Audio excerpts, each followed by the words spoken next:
The world we once knew has been lost to shadow.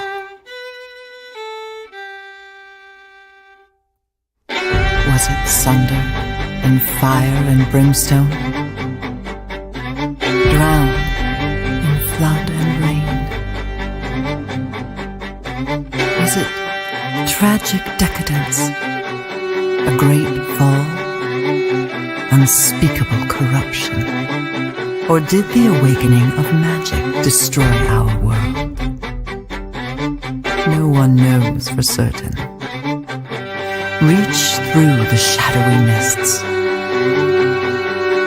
Find a fragment of land infested with shadowy corruption, yet lit enough to find your way.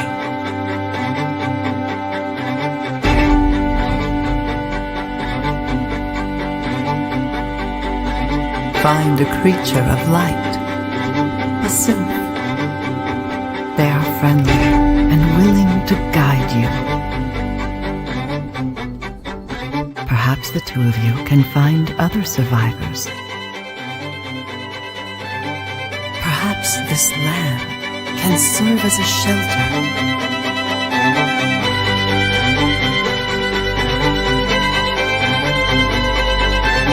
Perhaps together you can build a sort of haven.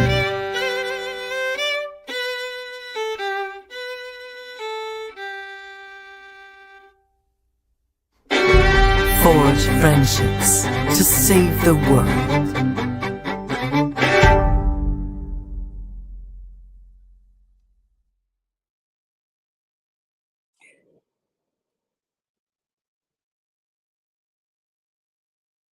Hello, hello, hello, and welcome to the Unleashed Games playtest, where you join me, Irena, CEO of Unleashed Games, live as we playtest through our prototype of our game, Haven, live with guests and friends and sometimes family, which in fact, I think my kids are home from school, so one of them is joining us today, I think playing in the background. But why do we do this? Well, in the game industry, we call this eating our own dog food. Yes, when you make games, you have to play them a lot. That's actually one of the best parts of being a game developer, is being able to jump in and play your game, but then go in and fix things that you don't like. But that's one of the reasons why we test this game, because it is a multiplayer game, and playing it on your own, like you can go through Unity, load it up, and like jump on the server by yourself and test a few features, like do some, make some UI changes. But really, if you really want to test your game and find out if it's fun and it's multiplayer, you have to bring a lot of people together at once and play and test, because the test scenarios do not look like the real world scenarios.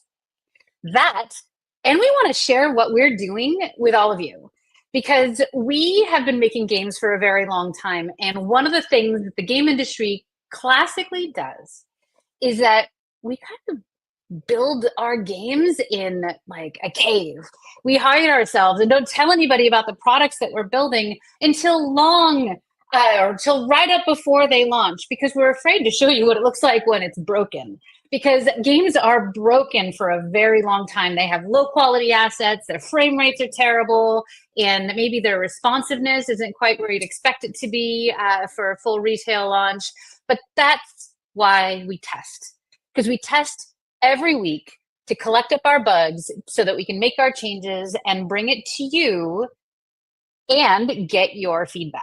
And that's my favorite part, is when we get folks in to come and play our game and turn things around and like tell us what they like, tell us what they don't like, or where they want to see us investing more of our energy. But you joined us today on a special day.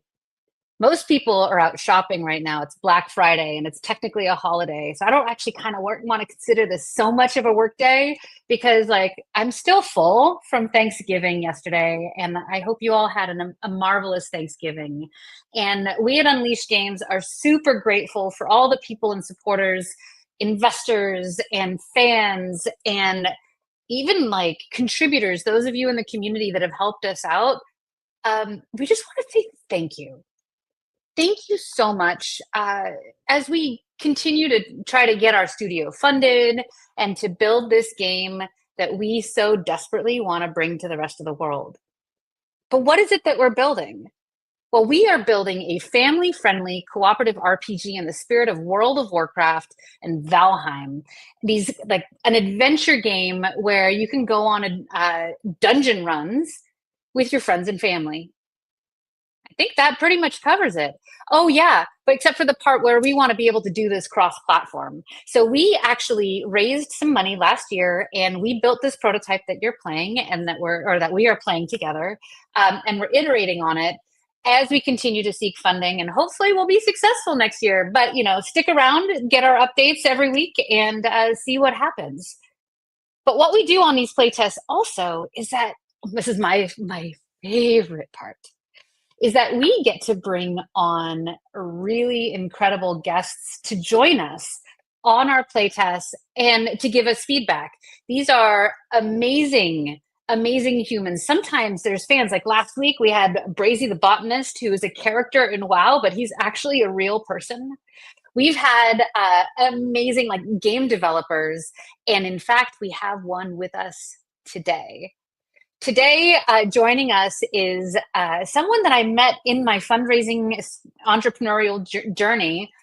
His name is Kwoh. And why is he so special, other than the fact that he's the CEO of Jam and Tea Studios, which is, I'm a huge mega fan, BT dubs. But he is also somebody who has started up a number of communities for support for startup founders like myself.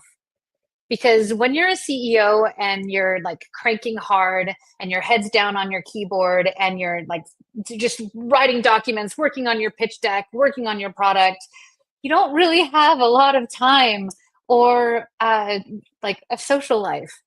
And he put together this incredible Discord server so that he could connect those of us who are in similar hermit modes as we're building our studios to really help each other out, to give each other tips, ask questions, and just to have some companionship as we go on this journey, which sometimes feels longer than others.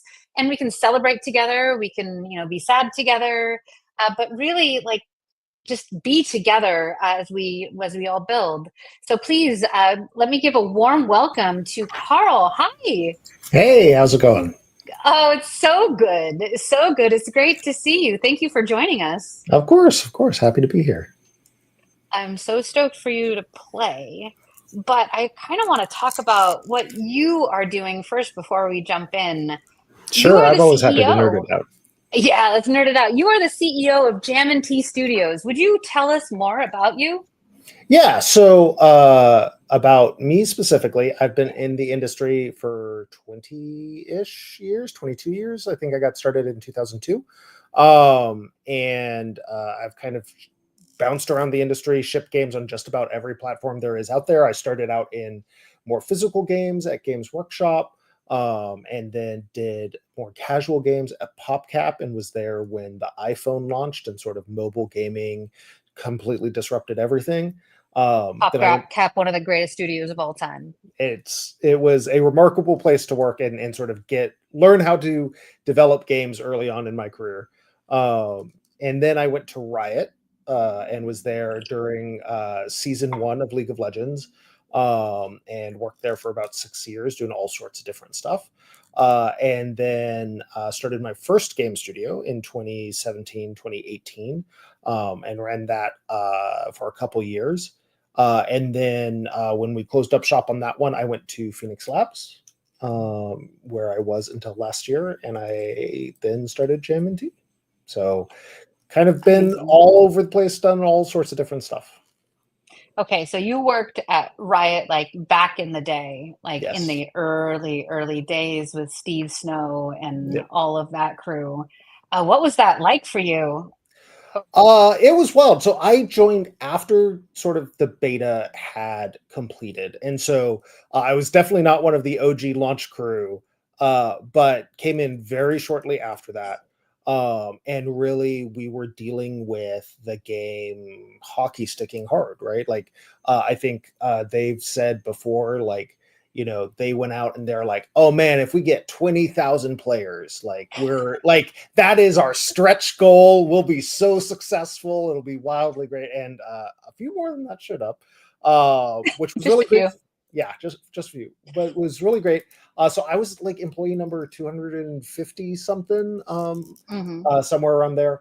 But a lot of it was, okay, we have this game. It's really taking off. How do we support that? And so there was a whole segment of the organization that was really spinning up to understand, like, okay, how do we grow and scale and serve this to thousands and thousands, millions of players?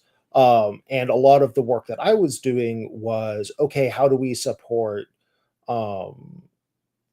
the game from a sort of social and competitive feature standpoint, right? So I wasn't working directly on champions, but my first project was working on spectator mode, because way back then, during season 1, they had to have a cheat code where you would play a 6th character on a team, and then you'd go invisible and invulnerable in order to like do the esports camera stuff. But it actually led to a bunch of challenges, and it was all janky.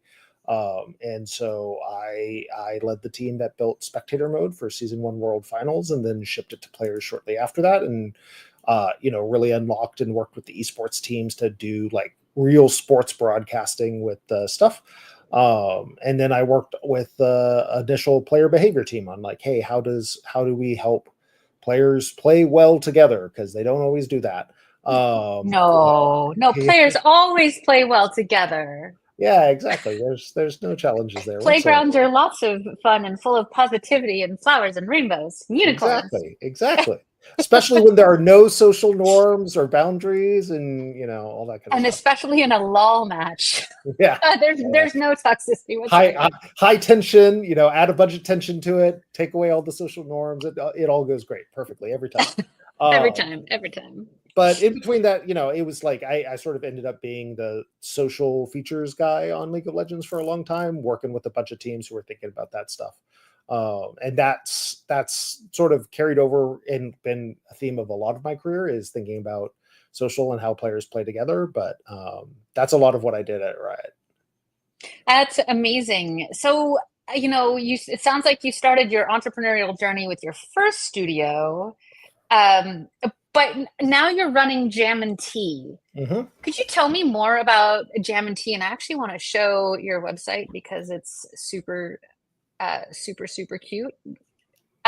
Because the art that you've put out is so amazing, and your new product, which we'll talk about in a second. But tell us about Jam and Tea.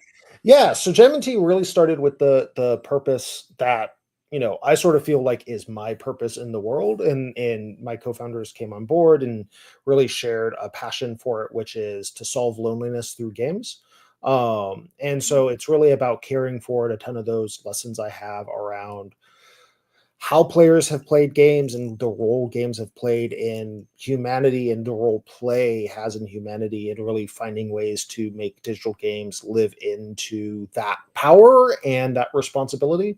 And a lot of what we've jumped on to do is combine that with all three of us as founders are really folks who love to test new and emergent technology and understand like, hey, what new tools do we have to create amazing play experiences for players?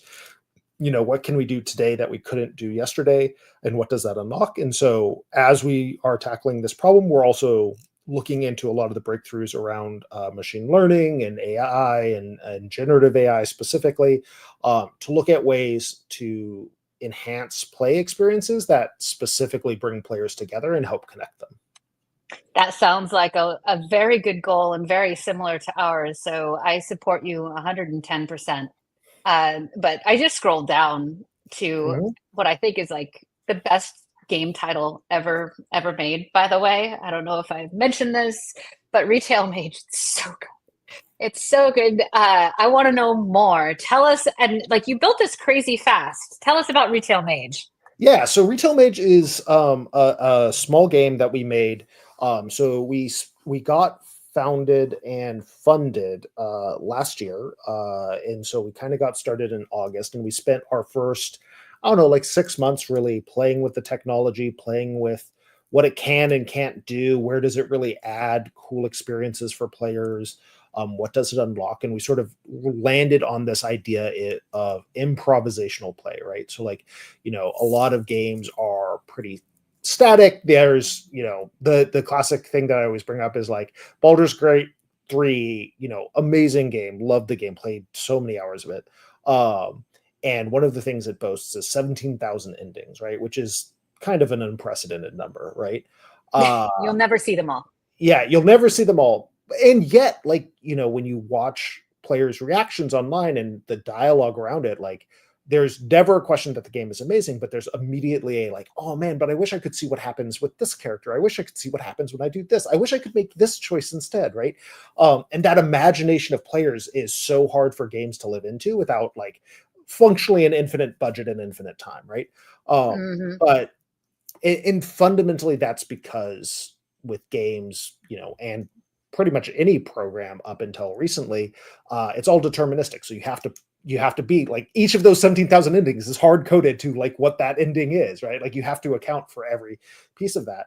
But the interesting thing about machine learning and LLMs and these sort of breakthroughs with transformers and all this kind of stuff is that it becomes more probabilistic.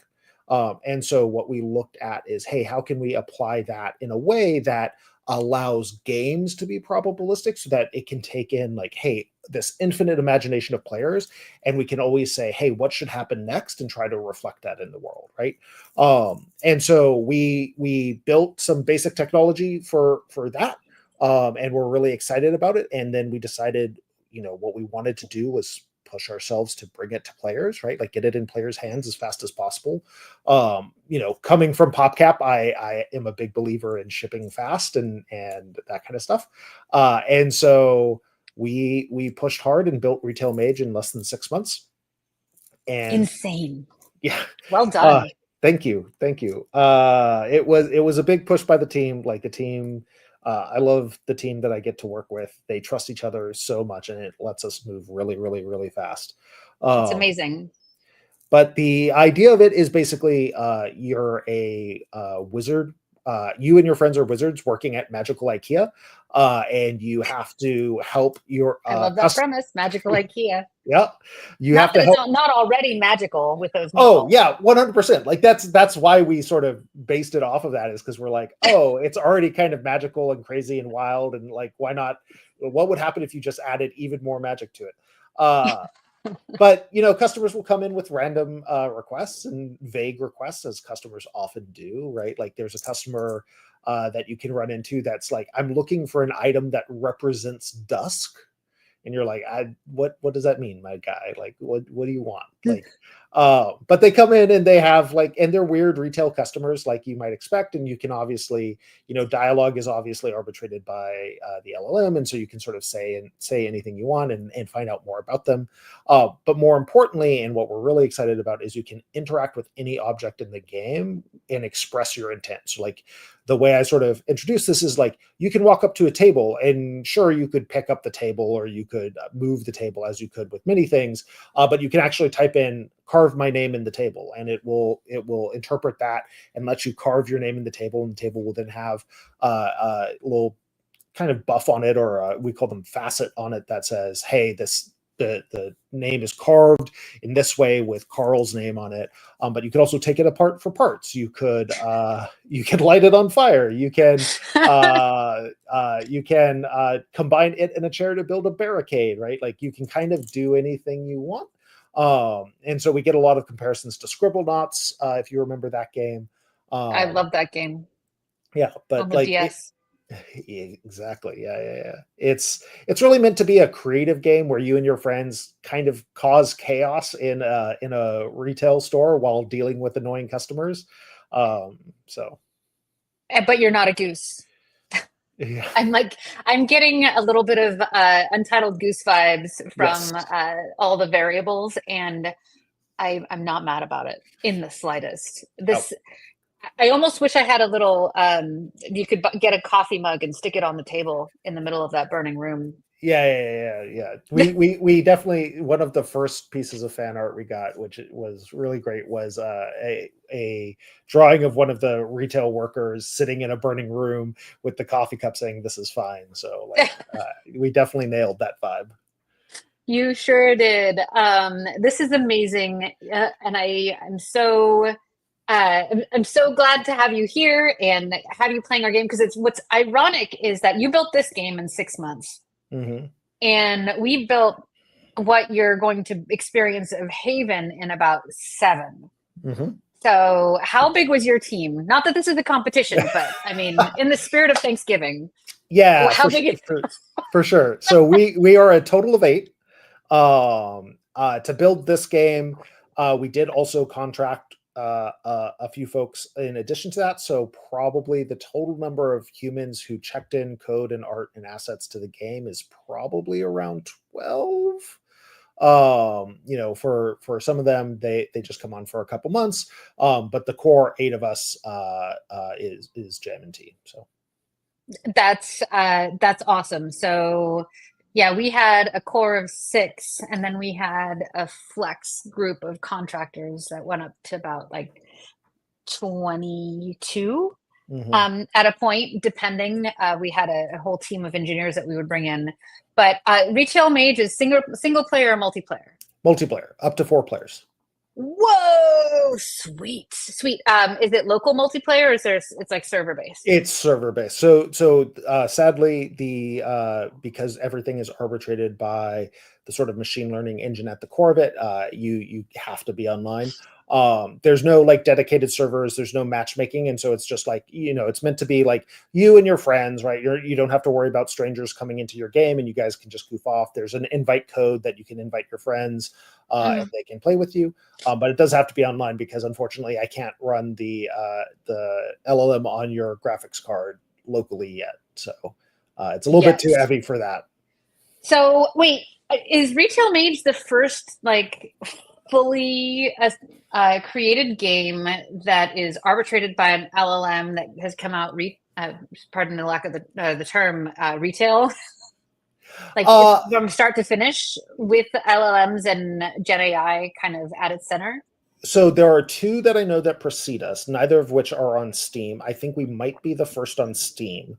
Mm-hmm. But Suck Up by Proxima, I know Ran and I interviewed him for my podcast, and he's a great guy, but he released that earlier this year in like Q1, I think, where you play a vampire wandering a town and you're trying to convince people to let you into their house so you can suck their blood, which is cute, and it's a lot of dialogue stuff. And then Playroom released a game on Discord called Death by AI, which is kind of like not a social deduction game exactly, but a social game where like you and your friends are trying to come up with reasons why you wouldn't be killed in a given situation, and the AI says whether you survive or not. And it's kind of like a fun party game on Discord that you can do as a thing.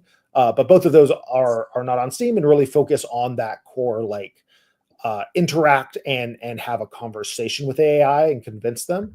And that's really awesome, and definitely paved the road that we were able to walk on. And then we've tried to push it further by having it go into that world interaction and that embodied nature of the world that really manipulates the whole state. Yeah, that's really, really cool that you kind of took it to that next level.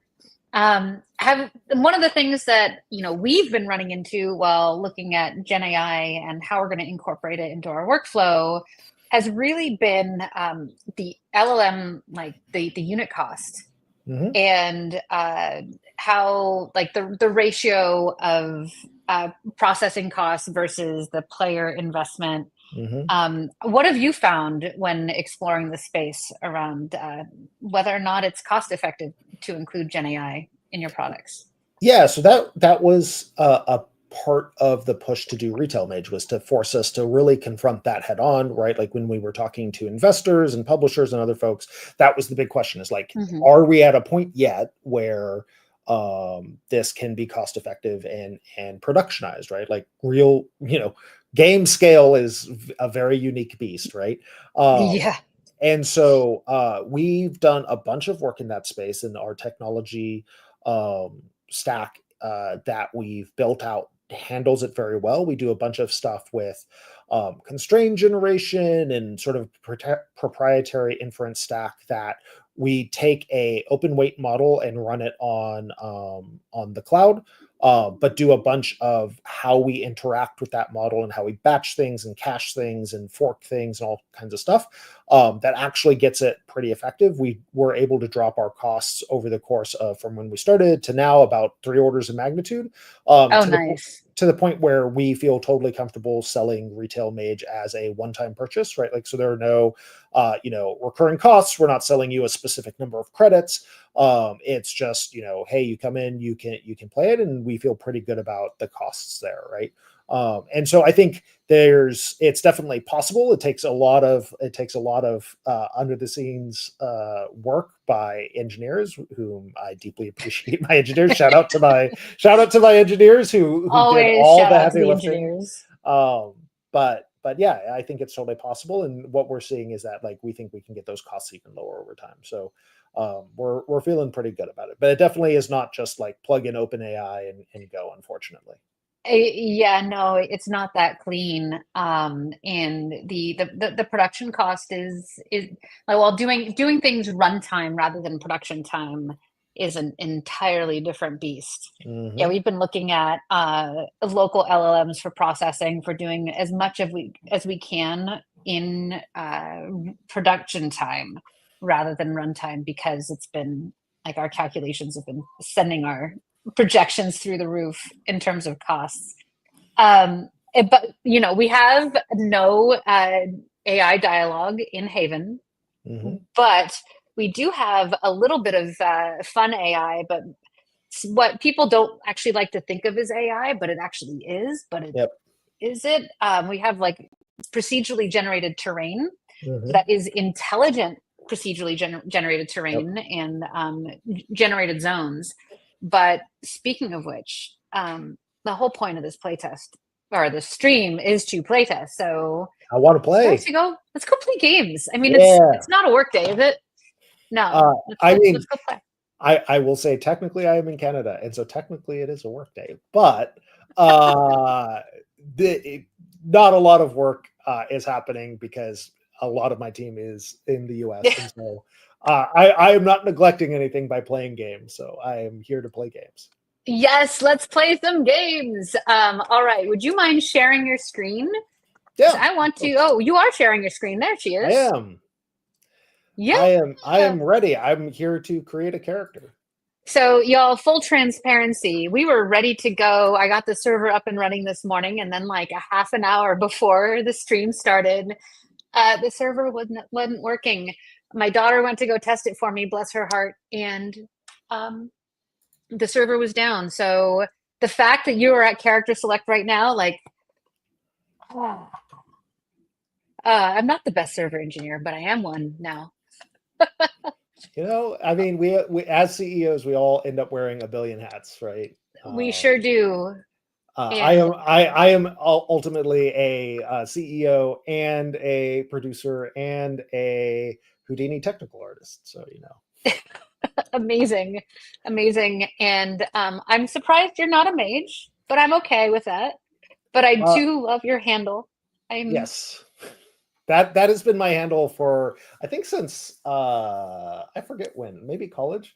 But it was we came up with it as my supervillain name. That if I was a supervillain, my name would be Status Quo because I would be trying to keep everything exactly the way it is, which is of course villainous behavior. very, very villainous, and also fantastic. It reminds me, one of my favorite set of characters that I ever created for an RPG was for the game Champions. Oh no, it was for Toon. No, was it No, it was Champions. It was a super villain duo called Double Entendre. Very nice, very good, very excellent in every way. Yes, yes, and we should play the game though. I am a mage, and since but I'm not retail. I'm wholesale. Yeah, exactly. There you go. Yeah, so in MMOs, I tend to actually play more warriors than anything else. Oh, So yeah, warriors and rogues is what I. so you play MMOs. What are your favorites? I mean, like many folks, I spent probably an infinite amount of time on WoW, and you know did that a lot. So there's a lot of that. Oh no, I need a healer. Well, I'm obviously very good at games at this point. clearly dying to Kraken roots. Oh, Yeah. I'm going to see if I can find you though. I'm not a healer though. Can't help you there. That's fine. Heal by killing the thing faster. It's great. That's what you do. That's what you do. Let me run and find you. And of course, like, I'm really great at playing and talking on stream at the same time. Oh yeah, like if I just go quiet for a long time, you will have to prompt me because I am definitely not always great at remembering to talk while I also play. I'm very good at all this. So you are a warrior, so that you can see your abilities there. Yep. What does it look like you have? I definitely have an attack. I have a taunt, which is great. I have hurt more with burning, which is always great. I have an execute, and I have a buff to threat, and I have a buff to other people's max health, which seems good. And yours. That is your buff. And position number 6 is a buff that you can give to everybody. And that's actually a piece of WoW and MMOs that we love, is that you can always help other players out, and you can also buff yourself up here. Okay. Or you can murder a Kraken root. Hello. Hello. Oh gosh. I'm emoting in the middle of battle.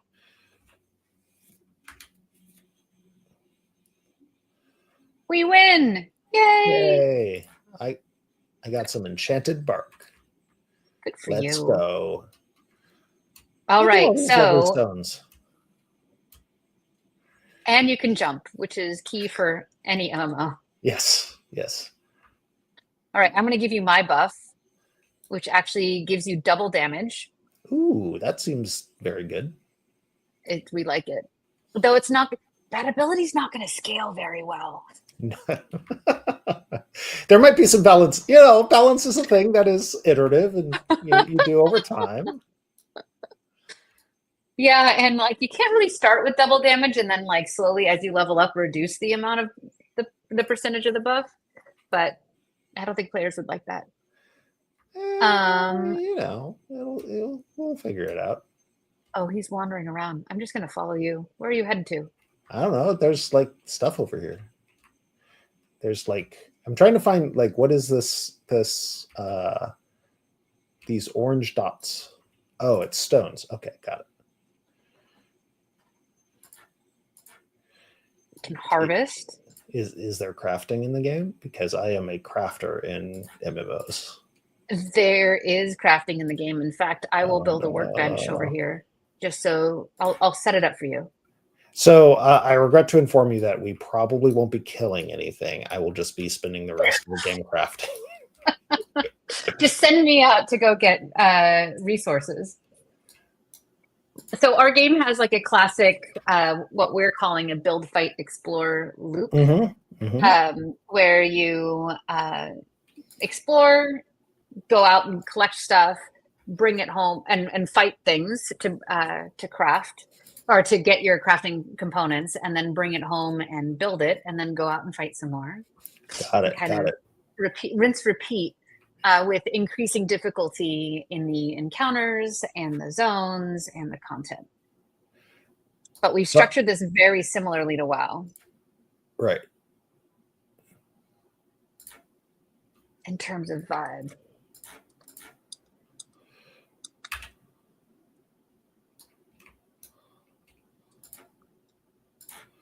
Ooh, mana potion. I'm trying to find you. Where'd you go? Oh, I'm wandering. I'm a wanderer. I'm very bad at telling you where I'm going. So in order to craft stuff, it definitely seems like we're going to need bones, which I assume the woodland, the wood creatures are unlikely to have bones, and so we need to go and find critters with bones. We will. And in fact, if you notice, oh, actually, we have our rested buff. Cool, because we were hanging out near a house. So one of the key concepts in our game is that if you build a house and you hang out by it, you're going to get a buff that increases your run speed and also increases your health and mana regen. And that lasts for about 15 minutes, at least initially. I'm going to need your buff, though. Here, I'll buff you. And then if you could click on me. Oh, there we go. Yay! I've got twice the amount of health. So you gave me double health. Excellent. I love it. All right. And then right now our stand-in teleporters are these giant glowing beacons. Teleport to Adventureland! Let us adventure, my friend. You want to go on an adventure? Yes. Yes. If I stand on top of you, it makes you look like you're wearing my hat.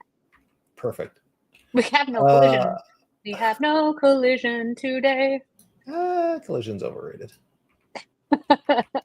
Oh, there's no collision whatsoever in this zone. So Godspeed if you walk into a tree. It will not be like Tarzan. I'll help you.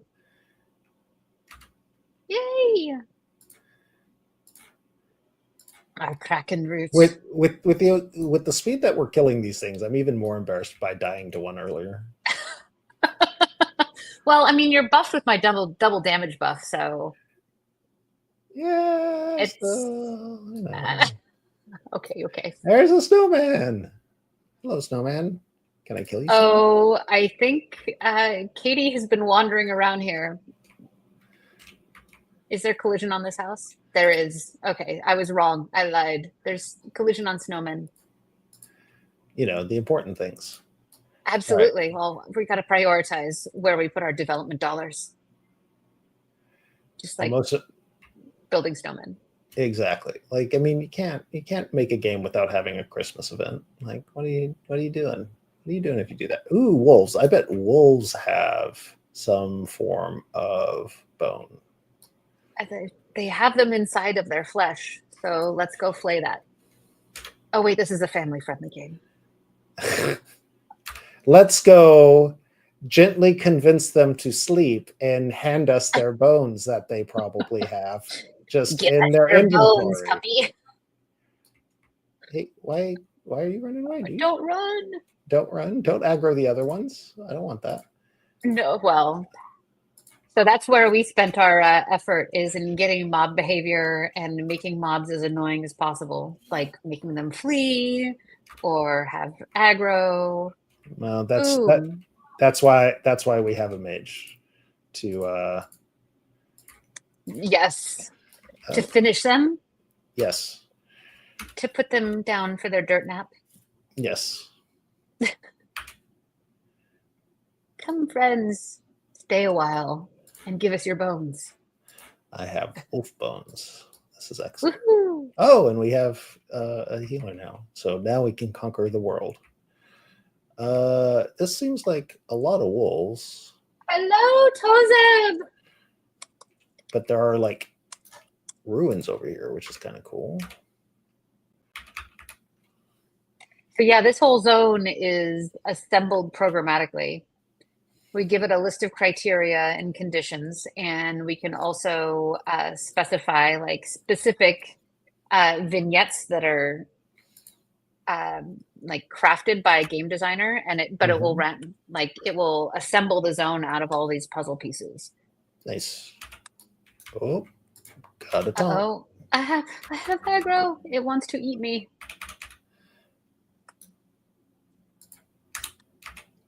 So we've been actually blocked on builds for a little while, but now we're not.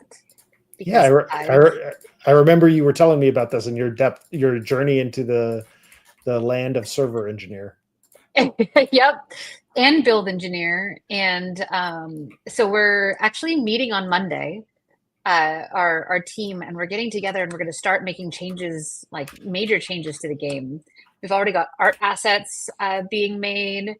are going to start tuning some of these mobs, hopefully Nice. making them harder. And I really want to get in here with sound effects because like this is getting dismal having no audio. Yeah. Just want a little something. Yeah, for sure. Audio, Something- like it's always it's always the small things that make little differences, right? Like having sound, having like you already have the visual effects going on, right? So like it just makes everything pop. Oh, absolutely. And actually, you know, right around the time that we were running out of money, we were actually working on a like a level up event with we were iterating on the ding moment, Mhm, which I think is one of the most important moments in MMOs.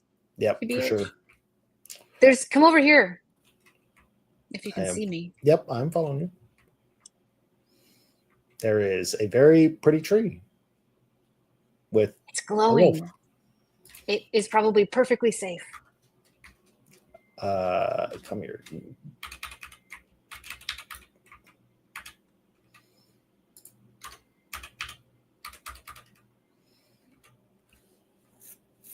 See, they had nothing on us. Oh God, no! I accidentally aggroed another one. Oops. I just tab targeted my way into getting us into trouble. You know, I mean, that is traditional mage behavior. So working as intended. I'm consistent. I want to do something. Oh, teleport to Cabalmat's lair. Yeah, we're doing that. That's we are. This is a yes. Yes. So on the Maslow's hierarchy of needs. Yes. Click button. Must click button. So you mentioned that you're going to like do a bunch of overhauls of the game. I assume based on a lot of the feedback and stuff you've been learning from playtesting. What kind of stuff have you been learning? Well, having no sound has been a pain point for folks. And actually, there are a few UI bugs that have been killing me smalls that I need to go in and fix. But some things we cannot fix, like some of the animation bugs. But what we can do is some of our like the quest flow for the early levels, like the beacons are there to kind of guide you through the content and you know how to build and how to get your village established.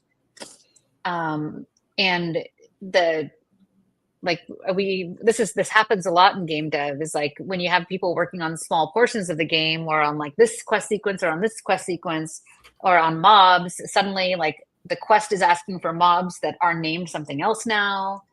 You know, it's total like live services typical bugs that ended up happening. But a lot of the feedback has been kind of bug oriented. And also like getting a level up event, more spell effects, and potentially like new zones. That's what we want. You're doing a good job keeping him on you. He hasn't bounced to the healer once. And you're dead. Oh God. Oh God. Mirage. Oh God. Oh God. He was so close to death. Can you get him? Oh God, not enough mana. I'm running. Oh, I'm dead. Okay. Our other healer, we have another healer. That's Katie. You can do it. You can do it, Ren. No. Oh gosh. If you are super fast, there's a shortcut to get back to Kabamat's lair in the village. Okay. You found it earlier. It's behind a bunch of rocks. Oh yeah. Okay.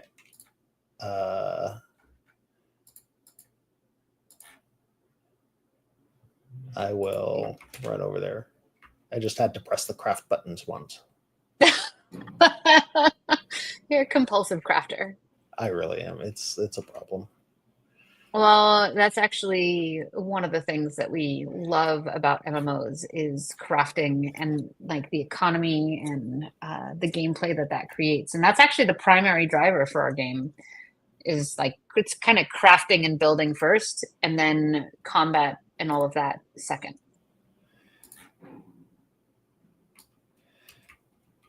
I'm coming. I'm going to take all the loot first. Wait, is he dead? He is dead. Ren definitely took him down. He died off camera. Pro strats.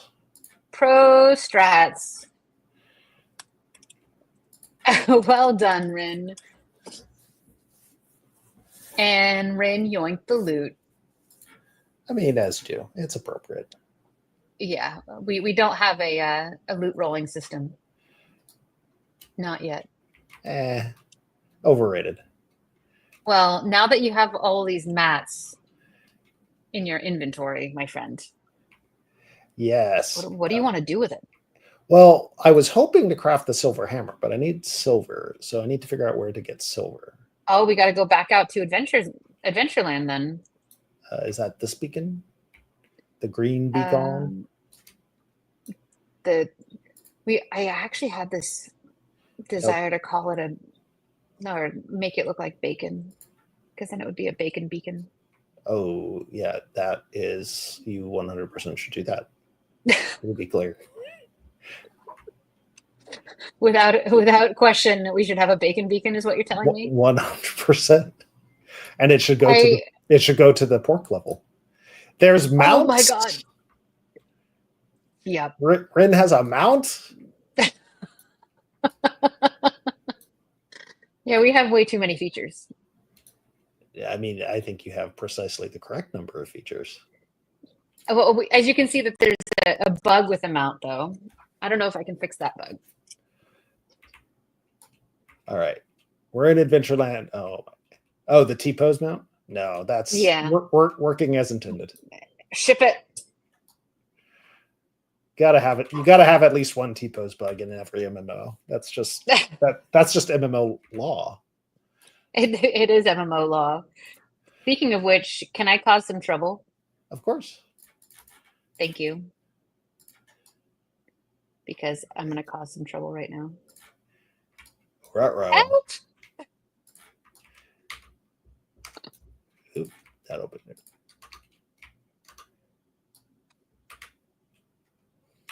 I like causing trouble, especially when I can summon trouble from some scrolls. From magic scrolls, as one does. Yeah. As you do. As one does. Perhaps dev scrolls. Yeah, maybe. From a dev menu, even. Perfect.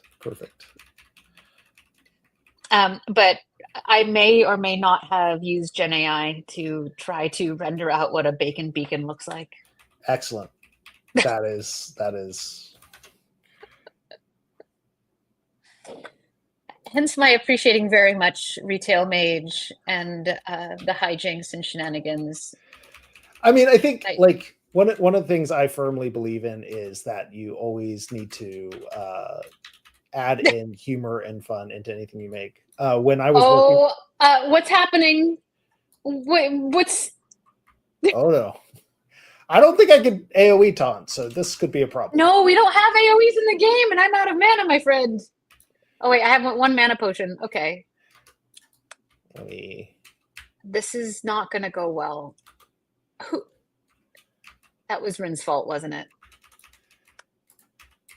Well, I can help kill some of them. Oh no, they're all on me. Great. Yep. No, you're dead, Jim. And now I am too. Rip. Well, it was fun while it lasted. Yeah. That's one of the things that I actually miss about EverQuest was when you could be wandering around just outside of Freeport and just get your butt handed to you by a giant. By the trains, yeah. Oh God, the trains to Zone. Oh wow, amazing! Let's go craft. Let's do it.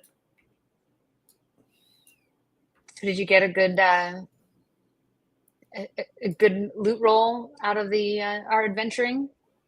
I think I mostly was hitting things. I don't know that I got a good loot roll, but I'm able to craft some stuff. I didn't get any silver, unfortunately. You still don't have silver. Well, No, then I do. I have a pristine wolf fang. I have some fur scraps. I have an undamaged wolf pelt somehow. Because I definitely was damaging wolves. So, enchanted bark. I have rock, I have clay, but no silver. oh, Rin, Oh geez. uh, what's happening? I'm speechless. I've fled to Adventureland. Oh no, these things are still here. There's a Wait, safe zone around. There should be a safe zone around the teleport. Oh, there they are. If we go the opposite direction, maybe we can find some stone. Oh God, I've aggroed them. yeah, that seems to be a problem. Let me see if I can train them away. So then, oh, I'll put them inside one of these giant trees and then die in here. So then if we ever run by it again, they'll just ambush us. Oh no. Okay. Safe zone around beacon. Teleport to Oh, Adventureland. Katie. She's helping. Katie has hurt us. She's helping. Oh my God. Well, let's. This is how are we going to get silver in all of this? I don't know, but I'm going this way. Let's see what's this way.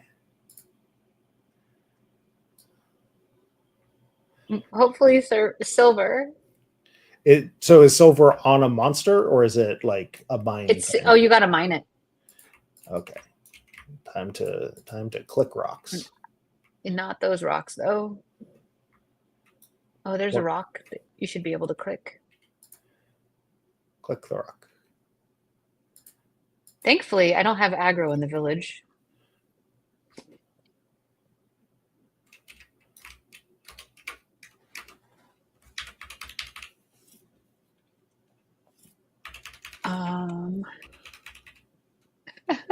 Yeah, I am increasingly feeling more and more embarrassed about dying in the first 5 seconds, killing these kraken.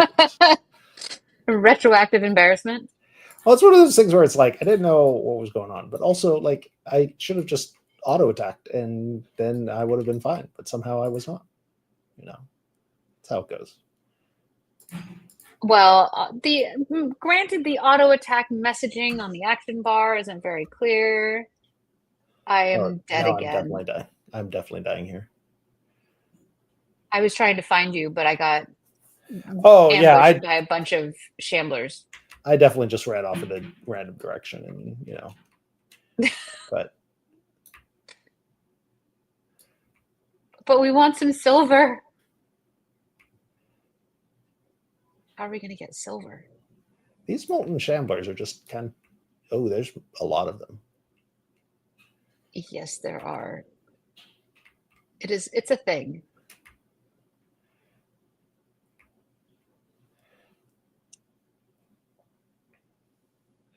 Oh, I've got aggro.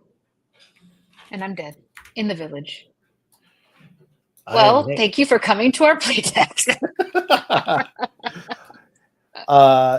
It's great. It's great. It's good. I like it. It's a really good foundation for building off of and continuing to build out what all the magic of the MMOs, but you already see a ton of that, like just fun coordination and working together in there now. That's awesome. Do you have any other feedback other than don't allow people to summon 20 shamblers? I mean, I'm not upset about the 20 shamblers. It's just, it makes the adventure for now a little bit short. No, I mean, I think I definitely feel like, there's tons of things that I would say of like, oh, well, I wish I had this ability and that ability and whatever, right? It sounds like a lot of the UI bugs and that kind of stuff you're pretty familiar with. Having some sort of stance change or some level of indication of like, hey, I have auto attack on or off, so I could like visually see it Yeah, on my character yeah, would the be good. animation. Yeah. And I think, I miss one of the things that I always liked about different classes in different MMOs is understanding, oh my gosh, there's a lot of things now. Is understanding and being able to learn sort of some amount of mobility and traversal skills as well. And so like, the classic WoW warrior charge or the mage teleporter, that kind of stuff. And definitely when running from 50 million shamblers, having a charge to target would be pretty cool. Yeah. But outside of that, like I think the sort of the basics of like, hey, you have the Holy Trinity, you have a really clear buff system. It makes sense. I think there's the tab targeting works, so tab hit things, tab taunt, all that kind of stuff is excellent. Yeah, no, I really like it as a basis. And I would probably my only future request would be like make an infinite crafting system that I can lose myself in forever. But if you listen to me too closely, you'll end up building a factory game instead of a MMO. So don't listen too closely to me. Well, you know what? But that's some of our favorite parts of RPGs, right? Is going out and collecting things, bringing it Mhm. back, doing something useful with it, and seeing what we can make. And Gen AI actually creates an opportunity to, in fact, have an endless crafting system. Yeah. Yeah. And that's one of the things that we really want to lean on it for, because, if you have an established art style for all the icons and the items, we've actually built a demo of using one of our characters in game for a full round trip experience where you describe a sword to a blacksmith. The Mhm. blacksmith then renders a 2D image, which then is sent up to a 3D model generator, and then delivers an FBX back into game. Mhm. Full round trip. It takes about 45 minutes. Yeah. Yeah. And the sword came back untextured because the texture had an error, and there's no way to be able to preset with Gen AI an appropriate attachment point for the model to get it to like the sword in the hand. That's why we have attachment points. Yep. But it worked. Is it like ready for production? I'm not sure necessarily, Yeah. but maybe the tech will get there. Yeah, I mean, I think there's probably the way we have thought about it and the way we've approached it is a lot of breaking down the problem into smaller and smaller parts, because models tend to be pretty good at small things and less good at a chain of things all in one sort of thing, right? I think there's also value, especially for some of the stuff that I don't think models are going to be there right away, right? Like going and creating any 3D model, I don't know if it's going to be there soon enough, especially to your point, like with attachment points and that kind of stuff, but potentially making changes or adjustments to a model or doing things like texture swaps or that kind of stuff, or like doing some level of interpretation on top of it could potentially be there sooner. And so, but the things that would be interesting, for me is like, hey, I go and I describe like, hey, I want this kind of sword, right? And one of the things that I've been thinking a lot about that generative AI brings to it is, you can have the obvious use case of the blacksmith goes like, oh, this kind of sword, and maybe makes a sketch and you can see the sketch and you're like, yeah, or like tweak it or whatever you want. But then it's more like, okay, well, in order to do this, I need these kind of materials in order to have a hope of making this sword. And if you want it to be ready for magic at all, you got to do these things. But then also having it be where like he's not saying like I need exactly 4 iron ingots, but saying like, hey, it's got to have some sort of metal, right? Like it's got to have some sort of it'd be good to have creature bone in there, some leather, whatever, right? And then depending on what you bring back, have the AI arbitrate what that means, right? So like if you bring him back gold, it's a sword that looks real great, but isn't going to hit. It's very soft. It's not going to hit very well. But if you bring back, silver and steel, then maybe they can make an alloy, and like sort of things like that, where it becomes this an arbitrator rather than a creator. Yeah, an arbitrator, and it means that like I can think about it just like using normal logic and sort of get an output that feels in that vein, right? And doing things where you have those outputs then also be constrained to a set of functional game rules.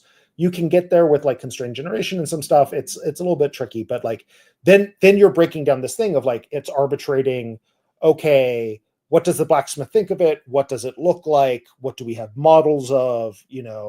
But then also what is the quest and how should the quest be structured? And like, you can at each of these steps, you can also feed in inputs of like what is available, right? So it's not it's not hallucinating areas of the game you haven't built yet, but it is like going into stuff. And like, I think so much of that is the power with the stuff of not like, of making it feel interactive to the player and making it so that the world feels like it's playing back with you in the moment, rather than necessarily like, oh, and now I think so many people get caught up in thinking like, oh, well, now we'll need fewer artists. It's like, no, now you'll need more artists, but the world will feel so much more responsive to players that it will feel magical, right?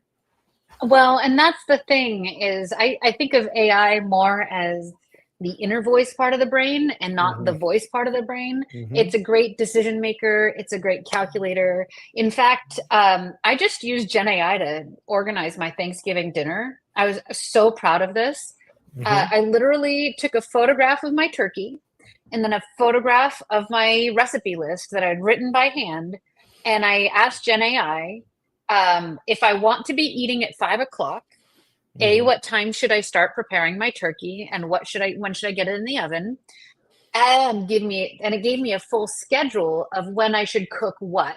This is all stuff that I'd have to do by hand, which was like the most annoying part of Thanksgiving as like the preparer of Thanksgiving dinner. But now Gen AI just like spit it out in 30 seconds. And I've actually like I've taken pictures of bug bites on my kids and sent it to Gen AI and had it like feedback and again evaluate based on its knowledge base to tell me if something is dangerous or not. These little things, like having it be kind of a resource for calculation rather than relying on it for the hallucination part, because I think that's where humans do a much better job, right? Yeah, on the creation piece. Yeah, and I mean, I think there's some amount of like what we always call hallucination is the probabilistic nature of Gen AI, and that's kind of the point of using some of the technology. I always tell my team hallucinations are a feature, not a bug of LLMs, right? And really any model based on transformers. But it's definitely like, okay, where can you lean on that stuff to be a feature and not a bug, right? Like when you want precision, maybe don't use that side of the LLM, maybe use a different side of the LLM, right? And all that kind of stuff. But yeah, it's really great. But I will say that on the Thanksgiving meal prep, I have a coworker who I love dearly. I'm actually going over. We're having sort of a Canadian Friendsgiving this evening. But yay! Even American Thanksgiving is invading Canada. I call it I call it Major Thanksgiving because Canada has Thanksgiving too in October. They have their own. We call it I call that Minor Thanksgiving. This one is Major Thanksgiving because I'm American and I like to annoy my Canadian friends. But my friend should. Yeah, exactly. But my friend loves the planning side of Thanksgiving. So like one year when she was doing a very big Thanksgiving meal, she had a spreadsheet / Gantt chart that had everything she was cooking, every step of everything she was cooking, planned out in 15-minute increments over the course of 3 days.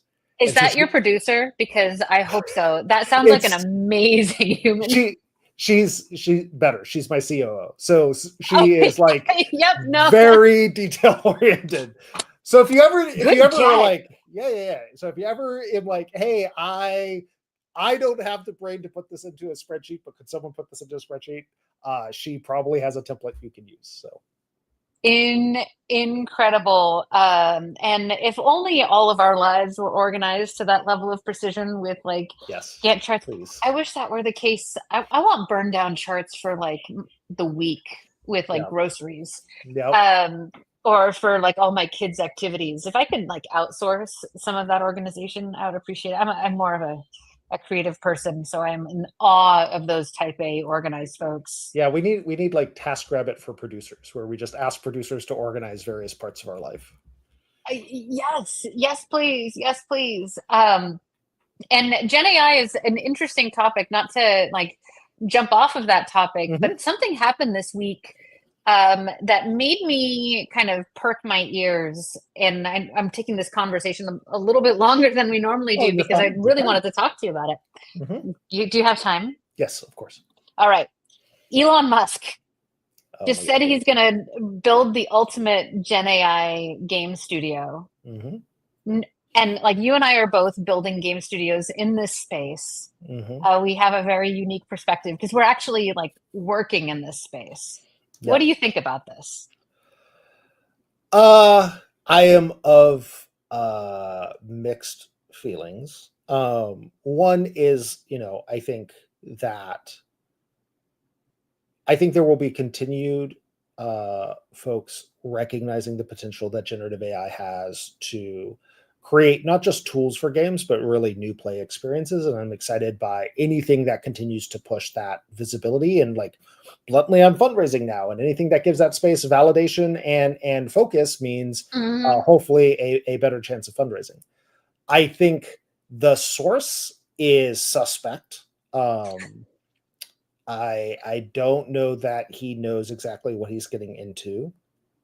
But he's Elon Musk. He just jumps into whatever he wants, and he's excellent at it, including, government. Yes. Yeah. And so that part I'm a little bit about. I especially enjoyed that he was like, too many game companies are owned by big corporations, so I'm going to have my big corporation start a game studio. It felt weird, but it doesn't make sense, but that's okay. Well, and ironically enough, also trending on Twitter on Thanksgiving of all things. I don't know why I was on Twitter, and I refuse to call it X. But trending there was a rumor that he might be interested in buying Hasbro, which I find fascinating. Being a Rhode Islander, Hasbro is headquartered in Rhode Island, and it's actually one of the most storied institutions here in the state. We're a tiny little state, and it's a big company. And obviously they own some pretty potent brands like Dungeons and Dragons and Magic the Gathering. So I'm like thinking Elon Musk owning Hasbro, is that a good or a bad thing? I mean, I would say on the whole bad, mostly because he does not have time to run the number of companies he already has, let alone pick up more. That said, I also don't know that it would be a particularly thoughtful fit for his focus, and his superpowers have tended to be more on the tech side, and Hasbro is not a tech company. Like I'm sure they hope to increase their tech awareness and ability to connect to folks through tech, but they are not really a tech company. They're a brand company. They're an IP company, right? And that's not really something that he has a lot of experience or seemingly interest in. And so it would be surprising for him to go after Hasbro. It would be pretty far out of his wheelhouse. Yeah, I think so too. And I've worked with Hasbro as a contractor. And they're like this weird hybrid between a tech company and a brick and mortar, retail IP holding company. But they manufacture, and a lot of their manufacturing is actually done here in the state, as well as in China, obviously. But it just seems so left field and more like an act of like somebody collecting up a bunch of cards. Yeah. It's a TCG of companies, then, what would be the quality of the company that he's running? I mean, Hasbro is already pretty struggling on its own. And having Elon step in there at like a portion of attention feels like it would actually do the company a disservice rather than improve conditions there. And I think that like largely this is the challenge of him taking the role that he has at all the different companies he's at, is like it's very clear that, humans are not great multitaskers, even the best of humans, if he can fall into Yeah. that bucket, right? And so like, when he's focused on one thing, the others must operate without him, and they will do so at varying levels of success. And then when he refocuses on them, it can often cause a whole lot of challenges, because whatever they were doing without his focus, he may or may not agree with, and this kind of thing. And like, I don't think he's a great model of leadership in a variety of ways. And that in particular causes a bunch of challenges. I think a lot of this, though, is many people care what he says, and he is someone who is known to speak first and think later. And he's going on a lot of tours of talking with a variety of folks, and probably someone was like, "What about Wizards of the Coast and Hasbro? They seem cool." And he's like, "Yeah, they are cool. It would be awesome if I did something with them." And it's like, like he hasn't thought about it that much. So No, he hasn't. Shanael says, we're already seeing a lack of creativity and studio closures due to big companies. And here it feels like it would be to control the narrative even more. yes. Yeah. And I'm just not, I mean, this is the struggle that we're having as an industry right now, is we have the big box companies investing hundreds of millions of dollars in sequel after sequel after sequel. How many numerals are after some of our favorite games that are going up for awards, right? It's just very little creative is being generated in the AAA space. However, like in the indie space, it's booming. Like what we have now, we've crossed the 100,000 mark of games on Steam. Yep. And now we're moving from like, can you make a game, to can you get people to even notice your game, is the challenge. Yep. Big challenge there. But I don't think that this is going to help solve the problem around jobs, maybe even exacerbate like more layoffs. It's really, it's an interesting time. Yeah, there's a sort of industry analyst named Eust. I hope I pronounced that right. I probably did not.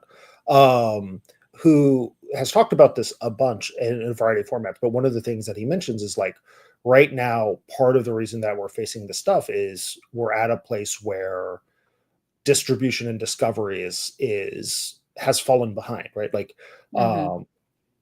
and so are moving away from a moment where we're in a place that should be focused on sort of content innovation, and into a place that, what the next 5 to 10 years of breakout companies and really big moments in gaming is probably going to be on more of the distribution and discovery focus, right? And like we're seeing this as well with how platforms are sort of reckoning with this in a bunch of ways, where, Google and Apple are obviously facing lawsuits. Epic is instigating them. Steam is increasingly getting fire from that stuff as well.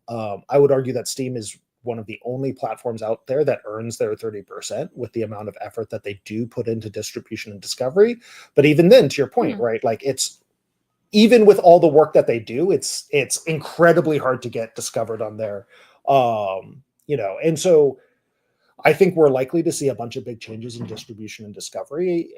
And if I had somehow Elon Musk ear, one, I would tell him to calm the fuck down. But then two, I would also point him more towards that need for innovation, which I also think fits more into his strengths, right? Like distribution innovation is something that he worked really hard on at, he led Tesla when it tackled a bunch of that sort of distribution challenges, right? Like, and so if he wants to, I'm going to throw up in my mouth a little bit, make games great again, really focusing on those distribution and discovery innovations is probably the better way to do it than, making more games, right?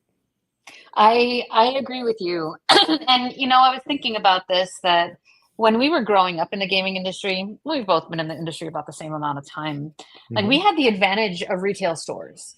Like you could walk through a store and browse shelves And there's like the equivalent experience of scrolling down a list on Steam does not have the same like tactical impact Yep. and experiential impact on a potential player. And there's like no like box to pick up, and like just you just would cycle the box in your hand, read the description, find out about the text, like the minimum requirements, find out how much it was, if you could play with other people. Everything was available at your fingertips, and the mechanism for learning that felt very intuitive and natural.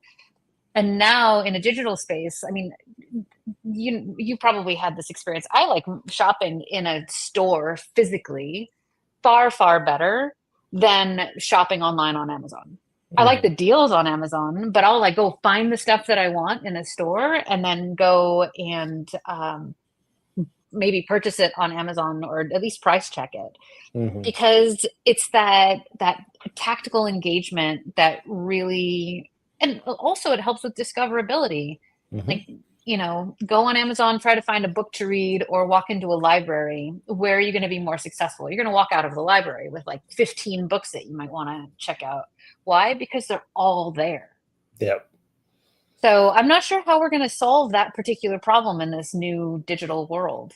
Yeah, and I mean, I think like it's interesting to me, like so much of when I think about going into a library, there's some of it that's the tactile experience, but there's also like librarians, right? You know, there are folks who are there who are curators, or not even just curators, but like they are the discovery mechanism of like, you know, they are the algorithm before there was an algorithm, right? Like they're like, oh, well, what do you like and what are you trying to do? And oh, this book. You want this book, and probably this book and this book, right? You know, and I've noticed that I gravitate towards sites and stores where that level of mix of curation and discovery and like word of mouth is better represented. Like everyone knows at this point that the Amazon reviews and Amazon, you know, ratings and all that kind of stuff is just a broken hot mess. And it's probably true in a lot of other places that it is as well. But, you know, I still think we are humans and we want to hear what other humans have to say. And that is where so much, like, I play games that my friends say we should play. I go and watch movies that my friends are like, oh man, that was really good, right? You know, and so that is, especially in a noisy time, what we default back to. And I think that the challenge of the next wave of innovation in this space is how do you do that in a way that does not just become Amazon reviews again, right? How do you maintain that level of credibility while tapping into those systems, right, in a way that feels good all around? And Steam's tried a bunch of different ways. Like Steam has curators, Steam has all this stuff, and you know, Steam's efforts are more valuable than Amazon's, but they are still not, I think, you know, viable to the degree that they need to be. Yeah, Gen AI has also thrown a wrench into the mix too, with all of these bots flooding the channels. You know, review incentives that, you know, people send out or paying people within the cost of a free product in order to be able to solicit a review. So reviews aren't spontaneously inspired, which means that they end up being rote and not very informative. Yeah, it's a real challenge, and I think that the solution lives in a multifactorial space.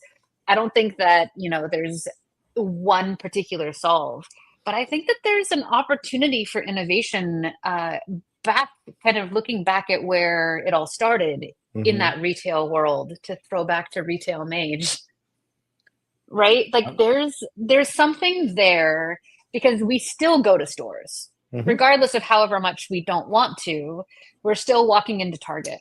We're still, you know, walking into a grocery store. So finding where people gather, or where people traverse, and where their eyes are, and finding ways to intercept them in those spaces, as well as in the social spaces with friend referrals and referral systems, and the power of referrals is really the most powerful distribution hack so far. Yep.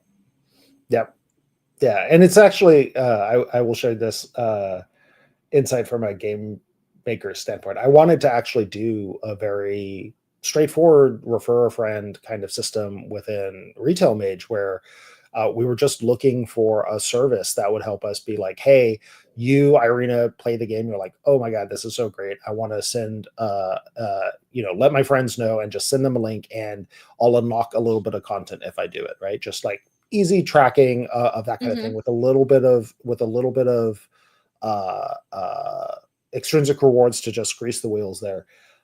Not that we were not able to find a service that just did a simple refer or a friend program out of the box. And so like we have it in the game sort of awkwardly and it's hard to discover that it's there. And so like if folks are looking at the game industry space and want to do stuff, just like very simple thing, like referral friends programs have been around forever, right? Like, but everything was like, oh, turn it into an affiliate link in a content creator influencer program, and then you pay them a percentage of what they made. And I'm just like, oh, I don't want any of this. Oh, the best solutions are always like the simple, elegant ones. Like, hey, incentivize players to do this thing and like just have it be a simple flow with like 1 or 2 steps rather than like trying to make it this grand strategy that sounds more clever than it actually is in execution. Like I see this a lot. Like and when I talk about some like our distribution hacks, because that's kind of where we're focusing our energy right now, is how do we create ancillary experiences that are separate from our game that then drive players into the game, but they are like a fraction of the gameplay experience. Like we're separating out our character creator and building that next so that we can use that character creator and launch it before release and have people reserve their names that way. And then we could, little things like that. We have a few ideas in the pot that we're stirring around, but we use these referral methods for like Monopoly Go. When I was building out that referral system, one of the things that we used to kind of play around with is, and we tested against, were referral systems more effective if you unlocked content, which is one way. And I've actually been playing Game of Thrones Conquest, and again, like you get content and coin whatever in order once you connect up with your social account and refer a couple of people. That's like pretty standard in mobile titles, right? But what we found in Monopoly Go was that referrals worked better when like there was a negative, like you were trying to recover from a negative impact, or we would imply that somebody hurt you and then you'd want to get back at them. Like the response rate of that sort of a referral system, or like pulling somebody in like so that you could destroy their stuff right away, was so much more potent than like unlock this arbitrary content that's unrelated. So there's something magical in creating like the natural what is it, like it's like almost a magnetic vacuum of like fill it so that you can maybe do something naughty. And that was one of the core pillars of Monopoly Go, was mischievous fun, and that made a big difference in some of the virality of the gameplay and the 100%. Social spread. Absolutely. I'm excited to see where you go with Retail Mage. And do you have any other projects in the works? What's going on? Yeah, so we released Retail Mage. We're still doing updates. We have some potential game modes that we're playing around with that just sort of pose the action and a little bit of different stuff based on some feedback from players and what we're seeing from the community. And then I'm fundraising right now, so we're going off to try and raise the next batch of funds to take us through the next sort of chunk of time. And we have a couple ideas of projects in the works. We sort of did a lot of our early testing more in those sort of role-playing game adventure side of things, where it's like where it's like, the idea is less sort of like what you guys are doing with MMOs, and a little bit more of the like, almost a D&D one shot in a night with your friends, and you can sort of go on an adventure every night with your friends and walk away with a totally unique story. And so we definitely want to get back to that and take all of our learnings from Retail Mage and apply it to that.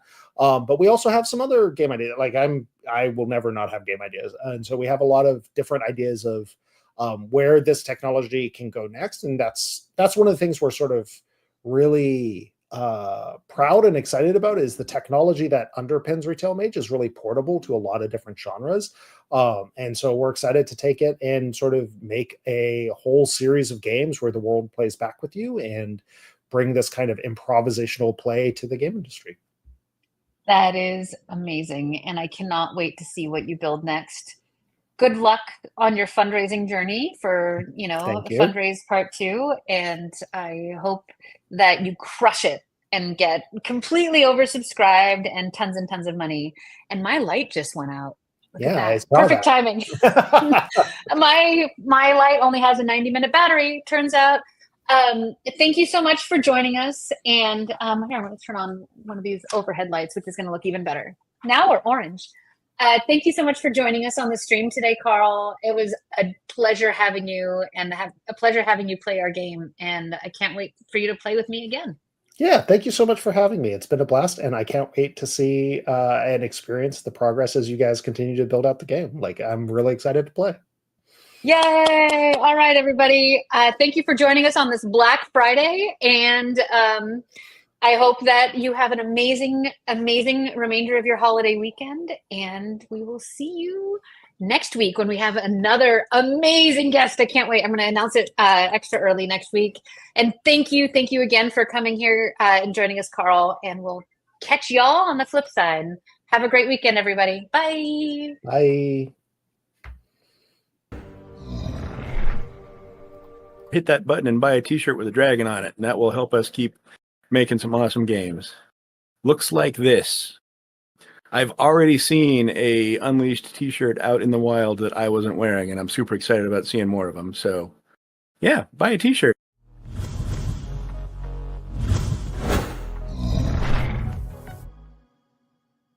Nobody can save the world by themselves, right? That's why the way to save the world is to build a super team. In this room, I see a super team. My name is Irena Pereira. I'm Brian Birmingham. Tom Ang. David Cham. Chris Terhut. Jason Hutchins. And we are here to make games that bring people together. Video games are not made by yourself. You typically have to have a giant army of people. I've been spending a lot of my time trying to collect the best of all the video game developers that I've had the honor of working with over the last 25 years in the industry, convincing them to come on this journey with me. And so she's the one who really brought us all together. Was like, I have got these superstars I used to work with at Blizzard, these superstars I worked with at 38. I really want to bring all these people together and work with them again. Everybody's got their slot, and everybody can express themselves as artists. It's like being in a band. Everybody doing their thing. And when that art comes together, it's magic. We were just like finishing each other's sentences. And that's what I get to do right now with this team. I'm building my super team. Irena comes down and she says, "Hey Dave, we're gonna get the band back together. We're gonna make an awesome game." And I said, "All right, let's do it." What we want to build is a game that really brings people together in a world where they can adventure together and build new friendships and stronger friendships and relationships playing together. It's cooperation that's the win condition. Oftentimes in a video game, the win condition is dominance, last man standing, being on top, right? It's a very competitive framework. But we haven't looked at what games look like when it's all about cooperation. So what happens when you get rewarded for working together? Because what we want to do is make it always a net positive for you to encounter another player. You were in this big shared world and it had these cool stories and places to go, but the real magic was you running into other people and working together with them and building these new relationships, building up the friendships, parties, dungeon groups, guilds, raids. All that stuff came from those first social interactions. You're not going out there and just creating chaos. You're not out there just killing things. There's so much more value in being able to build something. I think people are going to forge a lot of friendships, and they're going to work together to save the world. Unleashed Games is a collection of industry veterans who have been around many blocks, who know exactly how to deliver games. We've done a lot of work in the way people develop friendships, and then we also have a bond amongst each of us around showing kindness, and we want to bring that together into this game so that people can really connect and feel like there's someone that cares about them. We are not on a small mission. We're on a giant mission. We want players to forge friendships in order to save the world. And when I say that, I don't just mean save the world in a game. I mean, save the world.